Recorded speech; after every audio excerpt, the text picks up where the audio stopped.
গত বছর lumpy skin রোগে একটি গরু মারা যাওয়ায় অনেকটা পথে বসেছিলেন এই খামারি। এমনকি আশেপাশের প্রায় প্রতিটি বাড়িতে লাম্পি স্কিন রোগে একের পর এক গরু মারা যাওয়ার দৃশ্য দেখা গেছে। উপজেলার প্রতিটি ঘরে গরু লালন পালনকারীর মধ্যে ভয়ের আশঙ্কা প্রতি মুহূর্তে। তাই তারা তাদের গরুকে বিনামূল্যে ভ্যাকসিন দিতে বিভিন্ন ইউনিয়ন পরিষদ ও পৌরসভা চত্বরে এসেছেন।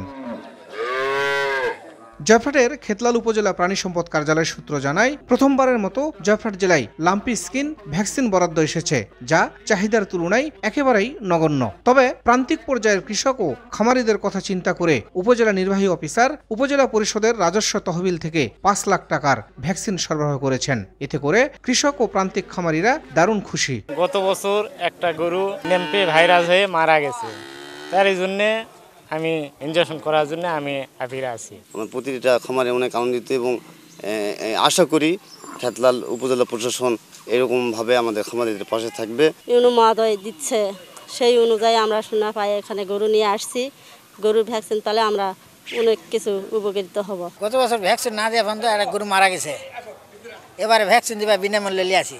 লাম্পি স্কিন আক্রান্ত গরুর ত্বকে গুটি, জ্বর এবং অঙ্গ প্রত্যঙ্গে ফোলা দেখা যায়। গবাদি পশুর জন্য এটি মারাত্মক অর্থনৈতিক ক্ষতির কারণ হতে পারে। সারা বাংলাদেশে প্রতি বছর এই রোগে আক্রান্ত হয়ে হাজার হাজার গরু মারা যাচ্ছে। তাই খেতলাল উপজেলা নির্বাহী অফিসার কৃষক ও খামারিদের কথা চিন্তা করে তার রাজস্ব তহবিল থেকে একটি থোক বরাদ্দ দিয়েছেন। ব্যতিক্রমী এই চিন্তাধারাকে অনেকটা সাধুবাদ জানিয়েছেন সংশ্লিষ্ট কর্তৃপক্ষ। আমাদের এখানে প্রায় ৮১,০০০ গরু, যেটার আমরা যদি অ্যাভারেজ হিসাব করি প্রায় ৯৫০ কোটি টাকার মতো আমাদের এখানে সম্পদ, যে গবাদি পশুর যে সম্পদ সেটা আমাদের আছে।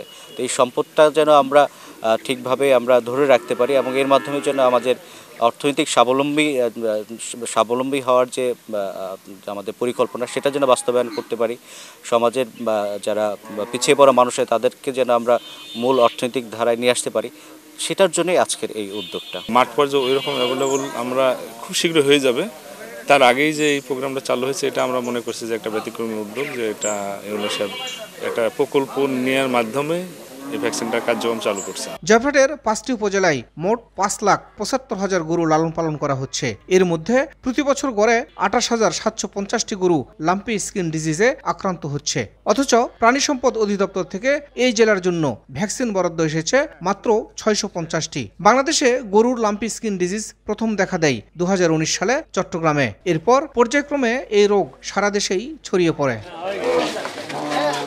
শাহিদুল ইসলাম সবুজ, সময় সংবাদ, জয়পুরহাট।